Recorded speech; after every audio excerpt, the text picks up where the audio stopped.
স্বামীর দিকে তাকাইলে যদি হায়াত কমে যায় তাহলে কার দিকে তাকাবে বেচারি? এটা কোনো কথা হলো?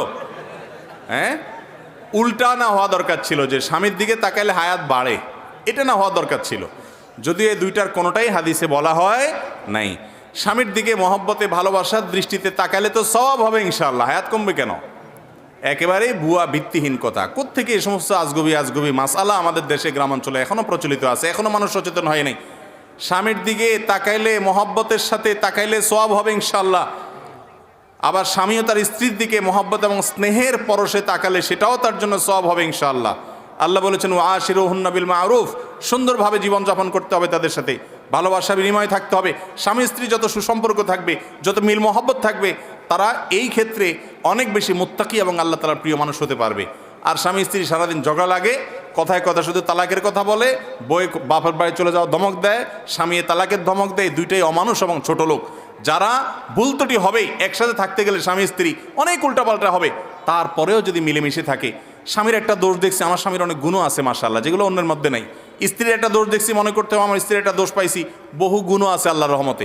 ক্ষমার মানসিকতা থাকবে ইনশাআল্লাহ, এই স্বামী স্ত্রী মুত্তাকিদের মধ্যে শামিল হবে যদি অন্যান্য দিকগুলো তাদের ঠিক থাকে।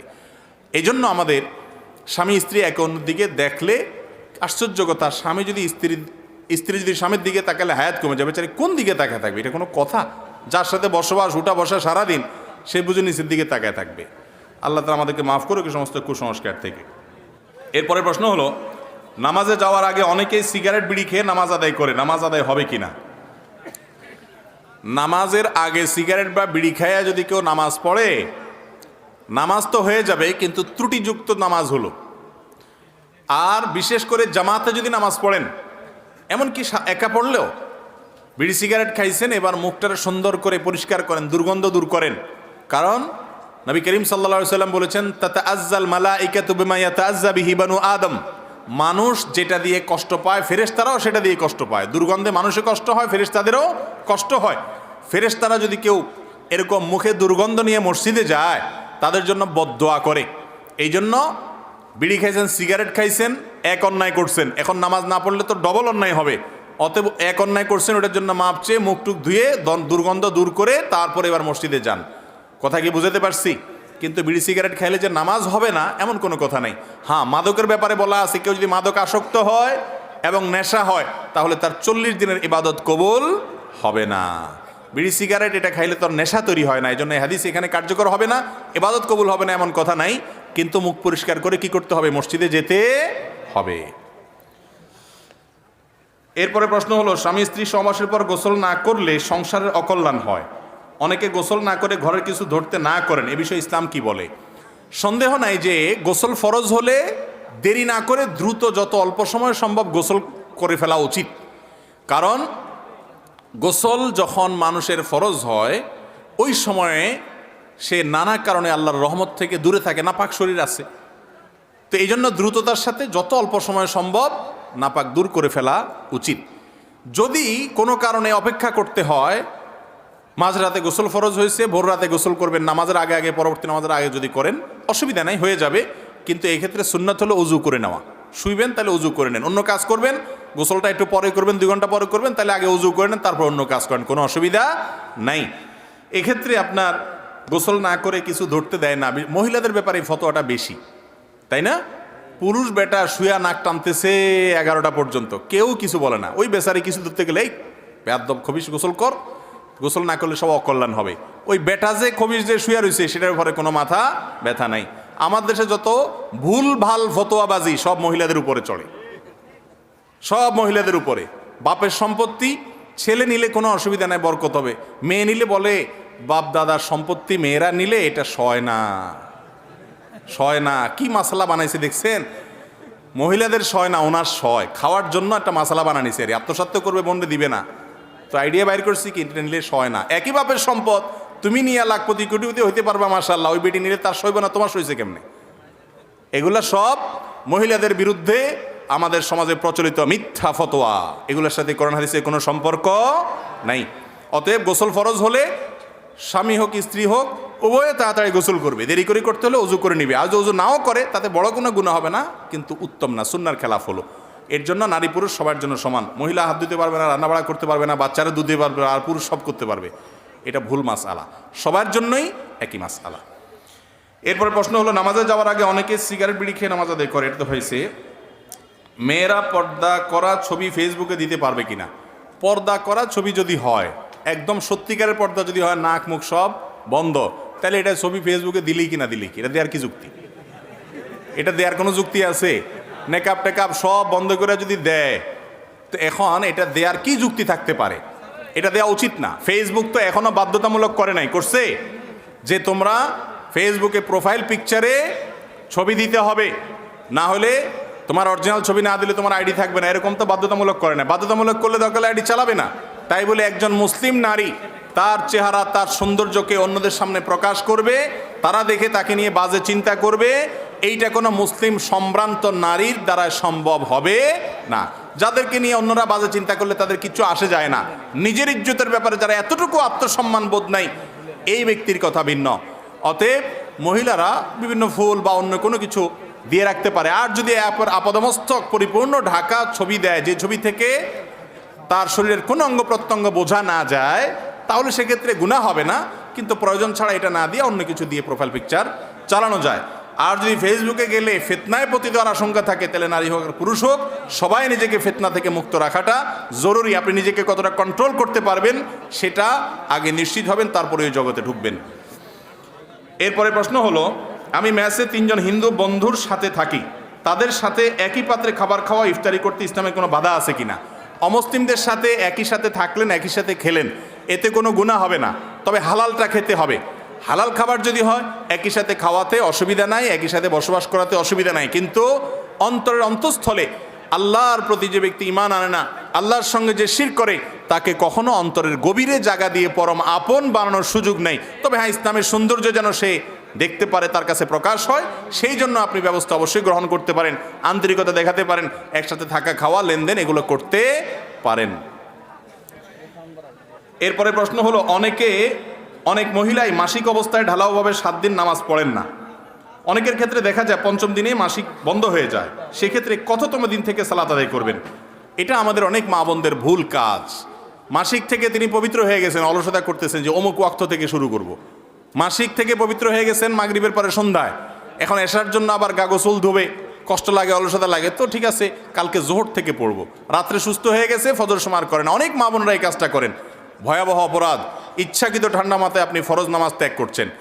যদি কারোর মাসিক 5 দিনে বন্ধ হয়, তাহলে যেদিন বন্ধ হয়েছে, যে অক্ত বন্ধ হয়েছে, তার পর থেকে তিনি নামাজ পড়া শুরু করতে হবে। তিনি 7 দিনের জন্য অপেক্ষা করলে 2 দিনের নামাজ তরককারী হিসেবে গুনাহগার হবেন। ইচ্ছাকৃত ঠান্ডা মাথায় নামাজ তরক করা, এটা কুফরি, আল্লাহকে অস্বীকার করার শামিল। এই কাজ কোনো মুসলমান বোন বা ভাই কারোরই করা উচিত নয়। এরপরে প্রশ্ন হলো, খরগোশের গোশত খাওয়া কি জায়েজ আছে? খরগোশের গোশত খাওয়া জায়েজ আছে, এটাই প্রায় জমহুর সকল ইমামদের মত। নবী করিম সাল্লাল্লাহু আলাইহি সাল্লামের জন্য আনাস রাদিয়াল্লাহু তাআলা আনহু একটা খরগোশ শিকার করে আনছেন। শিকার করে আনার পর নবী করিম সাল্লাল্লাহু আলাইহি সাল্লাম সেখান থেকে খেয়েছেন। বোঝা গেল খরগোশের গোশত খাওয়া যাবে, যদি কেউ খেতে চায় খাবেন, আর যদি কারো রুচিতে না কুলায় তিনি না খাইলে অসুবিধা নেই, এটা তার ব্যাপার। কিন্তু শরীয়ত যেটাকে হালাল করছে ওইটাকে হারাম করা যাবে না। রিমা তুহারিমু মা আহাল্লাল্লাহু লাক, এটা হালাল, আপনার মনে চাইলে আপনি নাও খাইতে পারেন, কারণ মনে চাইলে তিনি খাবেন। মুসাফার কোনো দোয়া আছে কিনা? মুসাফা করার জন্য একটা দোয়ার কথা আবু দাউদে বর্ণিত হয়েছে। সে হাদিসের সনদকে কোনো কোনো মুহাদ্দিস জয়ীফ বলেছেন, কিন্তু এ বিষয়ে আরও বিভিন্ন বর্ণনাকে একত্র করলে দেখা যায় যে মুসাফা করে আরেকজনের সাথে, এই মুসাফার সময় তারা একে অন্যের জন্য দোয়া করাটা, মাগফিরাতের দোয়া করাটা, এটা মুস্তাহাব, ভালো। ইয়াগফিরুল্লাহু লানা ওয়া লাকুম, আল্লাহ আমাদেরকে, তোমাদেরকে, আমাকেও তোমাকে মাফ করে দেখে, এভাবে দোয়া করা যেতে পারে। মুসাফা 1 হাতে করার বিষয়ে হাদিস আছে, আবার 2 হাতে করার বিষয়ে হাদিস আছে। এটা নিয়ে আমাদের ভেজাল করার কিছু নাই যে একটাই শুদ্ধ আরেকটা অশুদ্ধ, বরং দুইটাই হাদিস দ্বারা প্রমাণিত আছে। আর মুসাফার দোয়া এটা খুব শক্তিশালী, একেবারে সুস্পষ্ট, একেবারে বিশুদ্ধ কোনো হাদিস না থাকলে বিষয়ে অনেকগুলো রেওয়ায়েত আছে, সবগুলো একত্র করলে আমলযোগ্য মনে হয়। অনেক উলামায়ে কেরাম আমলের পরামর্শ দিয়ে থাকেন। কিরে ভাই, প্রশ্ন তো এখনো আছে, দেখি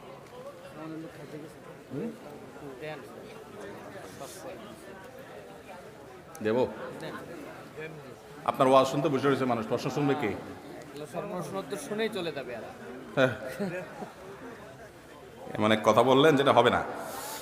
এরপরে প্রশ্ন হলো, আমার থুতনিতে শুধু দাড়ি বড় করে রাখলে খারাপ লাগে সবাই বলে। আমি দাড়ি ছোট করে রাখতে চাই, কারণ আমার গালে দাড়ি নাই। আমার দাড়ি কাটলে নিজেকে অপরাধী মনে হয়। দাড়ি না রেখে ছোট করে রেখে জান্নাতে যাওয়া যাবে কিনা? ভাইরে, দাড়ি বড় করা এটা নবী করিম সাল্লাল্লাহু আলাইহি সাল্লামের নির্দেশ, দাড়িকে বড় করতে হবে। আপনার যদি দাড়ি বড় করলে দেখতে খারাপ দেখা যায় তো যাক, কার কাছে খারাপ লাগলো কার কাছে ভালো লাগলো এটা দিয়ে কি করবেন আপনি? আপনার আল্লাহর কাছে ভালো লাগে, রাসূল করিম সাল্লাল্লাহু আলাইহি সাল্লামের কাছে ভালো লাগে, আর দুনিয়ার সবার কাছে খারাপ লাগলো আমার কিচ্ছু আসে যায় না। এটাই হলো মুসলমানের কাজ। এই জন্য ইচ্ছাকৃত ঠান্ডা মাথায় যদি কেউ দাড়ি কাটে, ছাঁটে, ছাঁচে, তাহলে সে গুনাহে লিপ্ত, এবং দাড়ি বড় করা রাখা এটা ওয়াজিব, এটা করা যাবে না কাটা। কোনো ব্যাপারে প্রত্যাশিত ফল না পেলে আত্মহত্যার পথ বেছে নেওয়া কতটুকু যুক্তিসঙ্গত? কিন্তু আলহামদুলিল্লাহ আমার মাথায় এই চিন্তা আজ পর্যন্ত আসে নাই। ভাই, কোনো কিছু না পাইলে মনের দুঃখে অনেকে আত্মহত্যা করে, অথচ আত্মহত্যা করা কবিরা গুনাহ। ইমানদার কখনো আত্মহত্যা করতে পারে না, কারণ আত্মহত্যা মানুষ তখন করে যখন কোনো আশার আর আলো থাকে না, সকল রাস্তা থেকে নিরাশ হয়ে যায়, এবার আত্মহত্যা ছাড়া কোনো পথ খোলা নেই। ইমানদারের সকল পথ বন্ধ হয়ে গেলেও আল্লাহ রাব্বুল আলামিনের রহমতের দুয়ার খোলা থাকে কি থাকে না? একজন পরীক্ষায় ভালো ফলাফল করলো না, সে আত্মহত্যা করে ফেললো। কেন রে বাবা? পরীক্ষা ভালো ফলাফল করলেই দুনিয়ার সব জয় হয়ে যাবে এমন কোনো কথা আছে? কত মানুষ পরীক্ষা ভালো ফলাফল করে কিচ্ছু করতে পারে নাই। সবর করতে হবে যে আমার যে ক্ষতি হলো এটাকে আমি খারাপ মনে করতেছি, অথচ সেটা আমার জন্য কল্যাণকর হতে পারে, কোরআনে আল্লাহ বলেছেন। বিধায় অপেক্ষা করতে হবে যে এরপরে কি আসে। কখনো নিরাশ হওয়া যাবে না। দেয়ালে পিঠ থেকে গেছে, আল্লাহ তাআলার রহমত আসবে, কিছু না আসলে মওত আসবে, মৃত্যুর পরে তো আমার জান্নাত আসবে। কিন্তু আত্মহত্যা করলে এটা কবিরা গুনাহ। আত্মহত্যাকারীর জানাজা এলাকার সম্ভ্রান্ত ব্যক্তিরা পড়বে না, সাধারণ লোকদেরকে দিয়ে পড়াবে, যাতে করে অন্যরা আত্মহত্যা না করে। মুসলমান কখন নিরাশ হতে পারে না। আল্লাহ বলেছেন, লা তাইয়াসু মির রাউহিল্লাহ ওয়ালা ইয়াইয়াস মির রাউহিল্লাহ ইল্লাল কওমুল কাফিরুন। আল্লাহর রহমত থেকে কাফির ছাড়া কেউ নিরাশ হতে পারে না। লা তাকনাতু মির রাহমাতিল্লাহ, আল্লাহ বলেছেন আল্লাহর রহমত থেকে নিরাশ হইও না। সব রাস্তা বন্ধ হয়ে গেছে, আল্লাহ রাস্তা দেখাবে, সবর করেন, ইনশাআল্লাহ বিইذনিল্লাহ। এই জন্য মুসলমানের জন্য আত্মহত্যা করা জায়েজ নেই। এসএসসি পরীক্ষায় বিদায় অনুষ্ঠানে র‍্যাগ ডে পালন করা কি শরীয়ত সম্মত? এটা নিয়ে তো অনেক কথা হয়েছে সম্প্রতি। দেখুন, বিদায় অনুষ্ঠান করলো, বিদায়ের সময় কেউ অন্যের সাথে বোঝাপড়া করলো, ফোন নাম্বার বিনিময় করলো, তাদের অনুভূতিগুলো প্রকাশ করলো, এটাতে কোনো অসুবিধার কিছু নেই। কিন্তু বিদায় অনুষ্ঠানের নামটা যখন হলো র‍্যাগ ডে, এবং সে র‍্যাগ ডের নামে যখন আমরা দেখেছি অনেক অশ্লীলতার ছড়াছড়ি, আপনার উম্মাদ সুলভ কর্মকাণ্ড, একজন মুসলমান হিসাবে যেগুলো করা জায়েজ না সেগুলো করা, অন্যের গেঞ্জিতে আজেবাজে জিনিস লেখা, একজন আরেকজনকে নানাভাবে শরীয়ত বহির্ভূত পন্থায় তথাকথিত র‍্যাগ ডে পালন করা, এটা সম্পূর্ণ হারাম। কোনো মুসলমানদের কোনো সভ্য সমাজে এটা হতে পারে না। বিদায় অনুষ্ঠানে চোখের পানি থাকবে, একে অন্যকে ফিল করবে, শিক্ষকদের ফিল করবে, সেটা না করে ফুর্তি ফার্তা তামাশা করা, এটা কোনো অবস্থাতে যুক্তিসঙ্গত হতে পারে না। এটা উদ্ভট কর্মকাণ্ড। আল্লাহ তাআলা আমাদের তরুণ সমাজকে উদ্ভট কর্মকাণ্ড থেকে বেঁচে থাকার তৌফিক দান করুন। আমি একজন কাঠের ফার্নিচার ব্যবসায়ী। আমি মালের অর্ডার নেওয়ার সময় বলি যে ভালো 81 কাঠের মাল বানিয়ে দেব, কিন্তু সেখানে কিছু অন্য কাঠ দিয়ে দেই, এতে কি জায়েজ হবে? ভাই, ক্লায়েন্টের সাথে যেই কথা বলবেন সেই কথা পূরণ করতে হবে। ক্লায়েন্টের সাথে বলবেন একটা, করবেন আরেকটা, এটা গুনাহ হবে। নবী করিম সাল্লাল্লাহু আলাইহি সাল্লাম একবার বাজারে গেছেন। বাজারে যাওয়ার পরে দেখলেন এক লোক কিছু গম বা এই জাতীয় খাবার বিক্রি করতেছে, উপর দিয়া মাশাআল্লাহ সব জর্জরা, একেবারে সুন্দর। নবী সাল্লাল্লাহু আলাইহি সাল্লাম ভিতরে হাত দিলেন, ওনার সন্দেহ হয়েছে, ভিতরে হাত দিলেন, দিয়ে দেখেন সব ভিজা। তখন তিনি বললেন, কিরে, ভিজা গমের এক দাম, শুকনা গমের আরেক দাম, তুমি উপর দিয়ে শুকনা গম দিয়ে দিছো, তলে ভিজা ব্যাপার কি? বলে, ইয়া রাসূলুল্লাহ, এটা পানিতে ভিজে গেছে, বৃষ্টি বা কিছু একটা পানিতে ভিজে গেছে, এখন আমি তো ক্ষতিগ্রস্ত হয়ে যাবে, এই জন্য উপরে এগুলো দিয়ে বিক্রি করতেছি।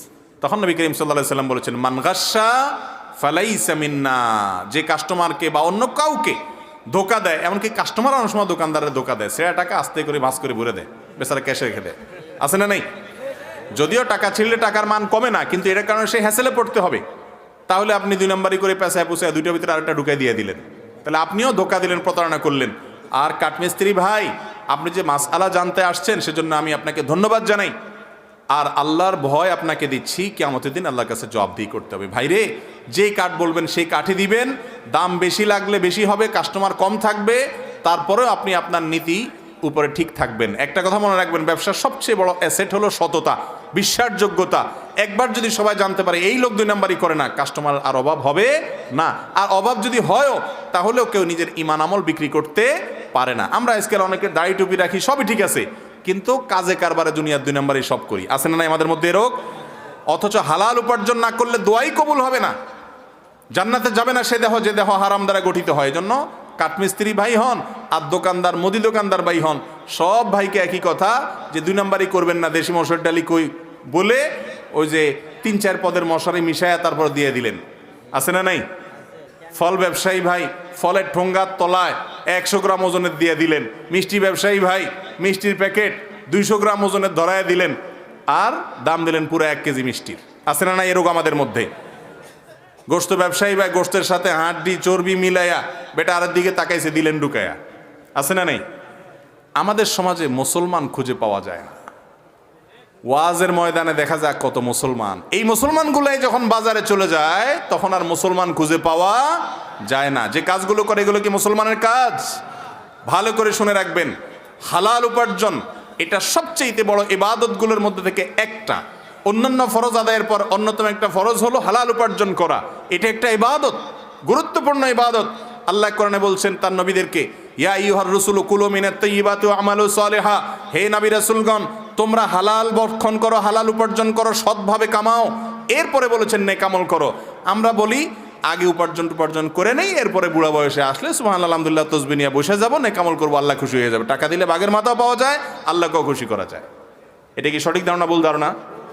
আল্লাহ তাআলা আমাদেরকে হারাম ছাড়ার তৌফিক না। হারাম ছাড়তে ভাই হিম্মত লাগে, হিম্মত লাগে, সৎসাহস লাগে। আমি হারামে যাব না, যা হয় হবে। এটা হলো আসল মুসলমান। তাহলে মাহফিলে এসে যে মুসলমান সাজতেছি, বাজারে গিয়ে, দোকানে গিয়ে, কর্মক্ষেত্রে গিয়ে, অফিসে গিয়েও মুসলমান সাজবো ইনশাআল্লাহ। আমাদের সমাজে নতুন একটা ব্যবসা চালু হয়েছে, 1 লক্ষ টাকা 30,000 টাকা 1 বছর লাভ দিতে হবে। এটা সুদ হবে কিনা? জি, সুদ হবে। 1 লক্ষ টাকায় অতিরিক্ত 1 লক্ষ টাকা লোন নিছেন, 1 বছর পরে অতিরিক্ত 30,000 টাকা দিতে হবে। এটা সরাসরি সুদ। আর সুদ এমন একটা অপরাধ, যে অপরাধ সম্পর্কে নবী করিম সাল্লাল্লাহু আলাইহি সাল্লাম স্পষ্ট জানিয়েছেন যে যে ব্যক্তি সুদের কারবার করে এ যেন আল্লাহর বিরুদ্ধে যুদ্ধের জন্য প্রস্তুতি গ্রহণ করে। ও দুনিয়ার সুদখোরেরা, সামান্য লোভের আশা যারা সুদের কারবারের সাথে জড়িত হন, একটা হাদিসে আসছে কিয়ামতের ময়দানে আল্লাহ তাআলা সুদখোরকে ডেকে বলবেন, ও সুদখোর আসো, তোমার অস্ত্রশস্ত্র নিয়ে রেডি হও। কোরআনে যে ঘোষণা দেওয়া ছিল যুদ্ধের, সে যুদ্ধ তুমি কি দিয়া করবা, আসো প্রস্তুত হও। কি যুদ্ধ করবে? আল্লাহর সাথে। মনে রাখবেন, অন্য কোনো হারামের ব্যাপারে কোরআন এত শক্ত ভাষা ব্যবহার করে নাই।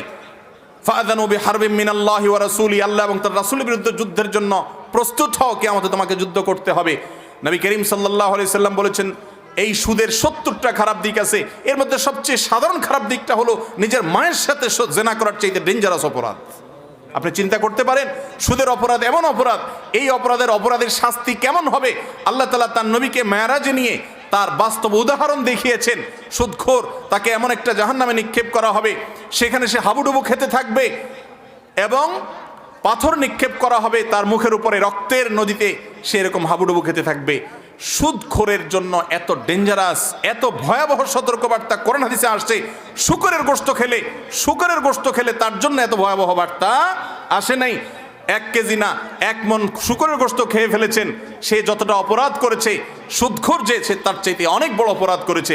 অথচ এটা ছাড়া আমাদের জীবনই এখন চলে না। গোটা পৃথিবী এই সিস্টেমের উপরে দাঁড়িয়ে আছে, সুদ ছাড়া কিছুই চলে না, সুদের লেনদেন ছাড়া কিছুই করা যায় না। ভাইরা আমার, একটা হাদিসে আসছে, নবী করিম সাল্লাল্লাহু আলাইহি সাল্লাম থেকে বর্ণিত হয়েছে, হাদিসের সনদ দিয়ে মুহাদ্দিসরা কেউ আপত্তি তুলেছেন। সেই হাদিসটি হলো যে কিয়ামতের আগে এমন একটা সময় আসবে, সবাই সুদের কারবারের সাথে জড়িয়ে যাবে, কেউ ইচ্ছাকৃত কেউ অনিচ্ছাকৃত, সিস্টেমটা এরকম হয়ে যাবে। তো আগে থেকে সেই পরিস্থিতি সৃষ্টি করার জন্য তারা দায়ী থাকবে যারা সুদের কারবারের সাথে জড়িত।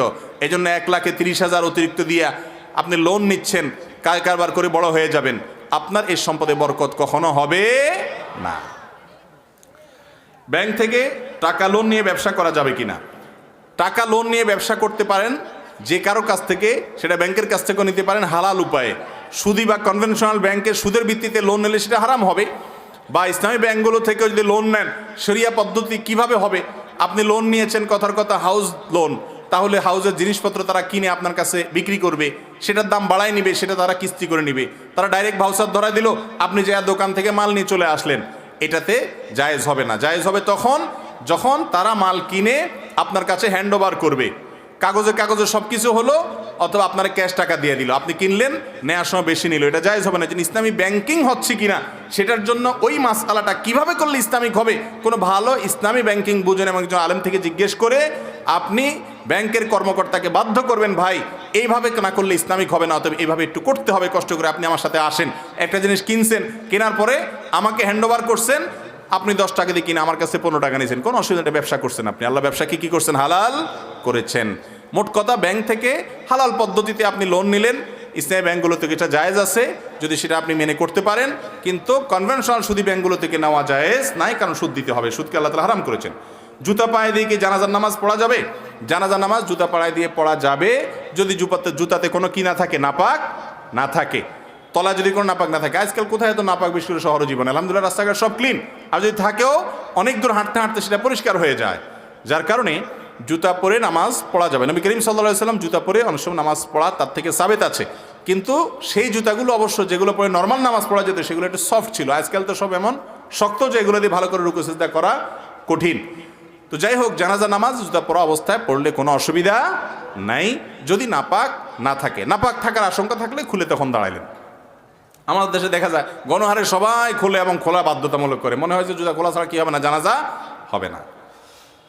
আমাদের বাজারে রাতের বেলা কিছু পণ্য বিক্রি করে না, যেমন সুই, কালো সুতা। এর কারণ কি? এই ব্যবসায়ী তো বোকা ব্যবসায়ী, একটু বেকুব। কারণ হলো শুধু দিনে ব্যবসায় করলে কেমনে হবে, রাতে তার কাস্টমার আসলে বিক্রি করলে তো লাভ হবে। দেখছেন শয়তান কতভাবে ক্ষতিগ্রস্ত করছে, এটা বেশিস না, রাত্রে তোর ক্ষতি হবে। বেচারা বেচা হলো না, দুনিয়া আখেরাত সবই গেল।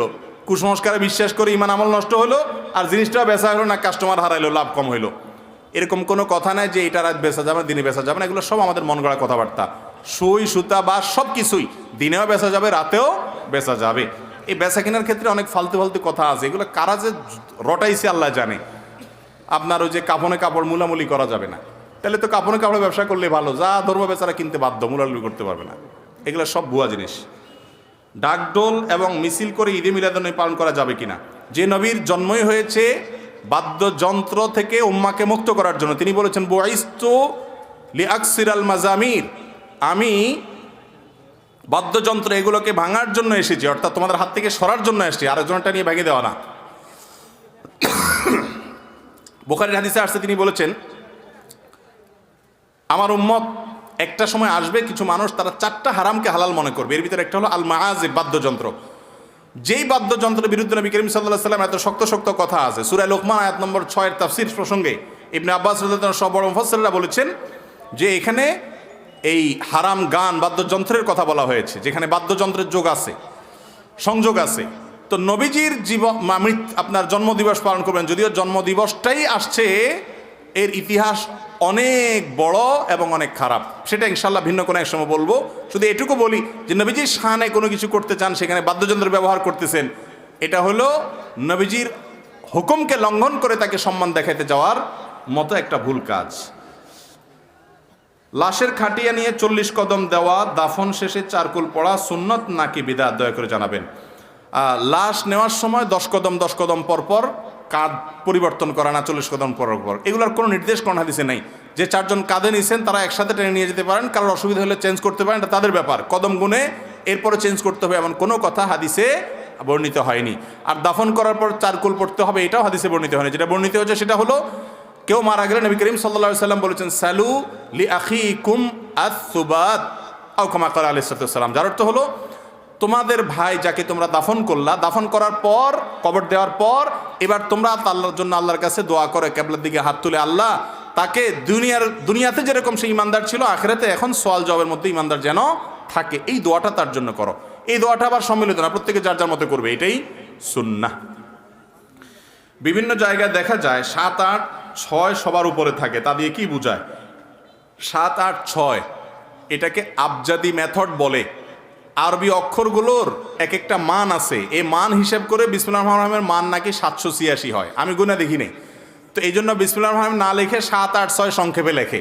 ওই তাবিজালারা যেরকম তাবিজের মধ্যে কতগুলো নাম্বার দেয় শুধুমাত্র, দেখছেন সাংকেতিক, একই পদ্ধতিতে। এটা জায়েজ নাই। মুসলমান প্রত্যেকটা কাজ শুরু করবে বিসমিল্লাহ দিয়ে। নবী করিম সাল্লাল্লাহু আলাইহি ওয়াসাল্লাম বলেছেন, কুল্লু আমরিন যিবা লাম ইউবদা বিসমিল্লাহ ফাহুয়া আবতার ওয়া ফি রিওয়ায়াতিন ফাহুয়া আকতা। কোনো কাজ গুরুত্বপূর্ণ বিসমিল্লাহ ছাড়া করলে সেটা অপূর্ণাঙ্গ থাকে, বিসমিল্লাহ পড়তেই হবে। বিসমিল্লাহ পড়ার জায়গায় 786 বললে হবে না। তাহলে তো আমরা নামাজে আর এত কষ্ট করে 30 পারা কোরআন খতম দিতে হাফেজরা রমজান এত কষ্ট করে কেন? এভাবে হিসাব নিকাশ করে 786, 882, 201, 303 বলে বলে সূরাগুলার শুধু সংকেত বললে 2 মিনিটে কোরআন খতম হয়ে যাবে। এটা পুরাটাই ভাওতাবাজি। আর এই আবজাদি অক্ষরের ইতিহাস যদি দেখেন আপনি গুগলে দেখবেন, এনসাইক্লোপিডিয়াতে, এমনকি আপনার উইকিপিডিয়াতেও তথ্য আছে। এগুলো আসছে মূলত এক সময়ের অগ্নিপূজক বা তারও আগের কোনো কাফেরদের কাছ থেকে। এরপরে এটা ভারতে হিন্দুদের কাছ থেকে এটার বিস্তার ঘটেছে এবং এটা আস্তে আস্তে সামনে ক্রমাগতির দিকে এগিয়েছে, অর্থাৎ সেটা ক্রমবিকাশ হয়েছে। এই আবজাদি, এই হরফের কোনো সংখ্যা স্থাপন এটা না সাহাবীদের থেকে না সালাফ থেকে এর ব্যবহার স্বীকৃত, বরং এর মাধ্যমে যত রকমের জাদুবিদ্যা এবং অপকর্ম এগুলো সব করা হয়। এজন্য কোরআনের কোনো আয়াতকে সাংকেতিক চিহ্ন দিয়ে বোঝানো এটা জায়েজ নাই। বিসমিল্লাহির রহমানির রহিম লিখবেন, 7, 8, 6 লিখবেন না। আমরা যখন একা একা নামাজ পড়ি তখন ঠোঁট নাড়তে হবে নাকি মনে মনে পড়লেও হবে? ঠোঁট নাড়তে হবে সর্বাবস্থায়। একা পড়েন আর জামাতে পড়েন, আপনি মনে মনে পড়বেন মানে ঠোঁট বন্ধ করে মনে মনে পড়লেন, এটা পড়া হবে না। তো মনে মনে পড়া যায়, মনে মনে তো কল্পনা করা যায়। পড়তে হলে ঠোঁট নাড়া লাগে না? কি বলেন, আপনাদের ব্রাহ্মণবাড়িতে কি ঠোঁট নাড়া ছাড়া পড়া যায়? ঠোঁট নাড়া ছাড়া পড়া যায়? তাহলে আপনি নামাজ একা একা পড়েন আর জামাতে পড়েন, যেভাবেই পড়েন, ঠোঁট না নাড়লে এটা পড়া বলা হবে না। ঠোঁট বন্ধ, আপনি ঠোঁটে কি সমস্যা আপনার? পড়লে অসুবিধা কি?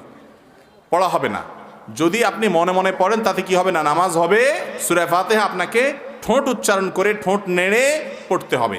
হ্যাঁ, আপনি যদি এটা বুঝিয়ে থাকেন যে একা একা পড়লে কি আস্তে পড়বে না জোরে পড়বে, উত্তর হলো একা একা যদি জামাত পড়েন, আপনার জামাত ছুটে গেছে, আপনি পুরুষ মানুষ, তাহলে মাগরিব, এশা, ফজর এগুলোতে আপনি একা একাও জোরে কেরাত পড়তে পারেন। এবং এটাই বরং উত্তম যে আপনি একামত দিয়ে একা একা জোরে পড়বেন, ইমামতের নিয়তে কেউ থাকলে আপনার সাথে শেষে এসে যোগ দিল। আর আস্তে পড়লেও কোনো অসুবিধা নাই, কিন্তু ঠোঁট নাড়াতে হবে। নবীর রওজা গিয়ে নবীর কাছে কিছু চাওয়া যাবে কিনা? আল্লাহ তাআলা তার নবীকে আমাদের জন্য দিয়েছেন অনুসরণ করার জন্য, সাল্লাল্লাহু আলাইহি ওয়াসাল্লাম। তার জন্য দোয়া করতে হবে, দুরূদ প্রেরণ করতে হবে, তার অনুকরণ অনুসরণ করতে হবে। তিনি কিভাবে চলতে বলেছেন সেভাবে চলতে হবে, কারণ তিনি আমাদের জান্নাতের পথ প্রদর্শক। জাহান্নাম থেকে আমাদেরকে রক্ষা করার জন্য পৃথিবীতে এসেছেন, আমাদের হেদায়েতের জন্য, পথ দেখানোর জন্য এসেছেন। তাকে অনুসরণ করতে হবে। এর বাইরে তার কাছে তার ওয়াফাতের পর অলৌকিকভাবে সাহায্য পাওয়ার জন্য রওজায় গিয়া হে রাসূল আমাকে এটা দাও, এটা বলা যাবে না। আমরা নামাজের মধ্যে বলি ইয়্যাকা না'বুদু, আল্লাহ শুধু তোমার ইবাদত করি, ওয়া ইয়্যাকা নাস্তাঈন, এবং শুধু তোমার কাছে সাহায্য চাই, অলৌকিক কোনো শক্তির কাছে আর সাহায্য চাই না। নবীজি নিজেই বলেছেন ওয়া ইযা সাআলতা ফাসআলিল্লাহ, তিনি তার এক প্রিয় সাহাবীকে বলেছেন যখন কিছু চাইবা আল্লাহর কাছে চাইবা, ওয়া ইযা ইসতাআনতা ফাসতাঈন বিল্লাহ, যদি সাহায্য প্রার্থনা করতে চাও আল্লাহর কাছে সাহায্য প্রার্থনা করবা। তাহলে বোঝা গেল নবীজি সাল্লাল্লাহু আলাইহি সাল্লামের রওজা গিয়ে তার কাছে কিছু চাওয়া এটা জায়েজ নাই, শিরকি কাজ। মানুষ মারা গেলে সুদখোরকে দিয়ে কবর করা যাবে কিনা? এলাকায় যদি সুদখোর ছাড়া আর কেউ না থাকে, সবাই সুদখোর হয়ে যায়, তাহলে কবর তো দিতেই হবে ফরজে কিফায়া। বাকি কবর ফরজে কিফায়ার কাজ এলাকার মুসলমানরা দিলেই চলবে। সুদখোর দিলে যে কবর হবে না ব্যাপারটা এরকম না, কিন্তু একজন ভালো মানুষ থাকলে কেন একজন সুদখোরকে প্রাধান্য দেওয়া হবে? যদি সুদখোর কবর দিয়ে দেয় তাতে কবরওয়ালার কোনো ক্ষতি হবে ব্যাপারটা এরকম না, কিন্তু দায়িত্বশীলরা এটা অবহেলা করলে। আমাদের দেশে কবর দেওয়াটা একটা নর্মাল কাজ, অর্থাৎ এটা বড় ইবাদত এবং সওয়াবের কাজ। চন্দ্রগ্রহণ বা সূর্যগ্রহণের সময় মহিলারা সোজা হয়ে থাকে, কিছু কাটাকাটি করলে সমস্যা হয়, এটা কি সঠিক কিনা? এটা কোনো কথা হলো? এই যে কয়দিন আগে চন্দ্রগ্রহণ হয়েছে, অনেক দীর্ঘ সময় ধরে, এই পুরো টাইম ধরে বেটিটা সোজা হয়ে থাকবে, এটা কোনো কথা? আমি একটু আগেই বলছিলাম, যত 2 নম্বর মাসআলা, যত ভুয়া ফতোয়াবাজি চলে, এর বেশিরভাগ চলে হলো মহিলাদের বিরুদ্ধে। চন্দ্রগ্রহণের সময় তুমি পুরুষ চান্দ সব করতে পারবা, হ্যাঁ? তুমি সোজা হওয়া, বাঁকা হওয়া, রুকু করা, সিজদা করা, তিরিং বিরিং করে নাচা সবই করতে পারবা, ওই বেচারি মহিলার জন্য ফতোয়া দিচ্ছে সোজা হয়ে থাকবে, এটা কোনো কথা হলো? ভুয়া, এর সাথে ইসলামের কোনো সম্পর্ক নাই। চন্দ্রগ্রহণ সূর্যগ্রহণ সময় কিছু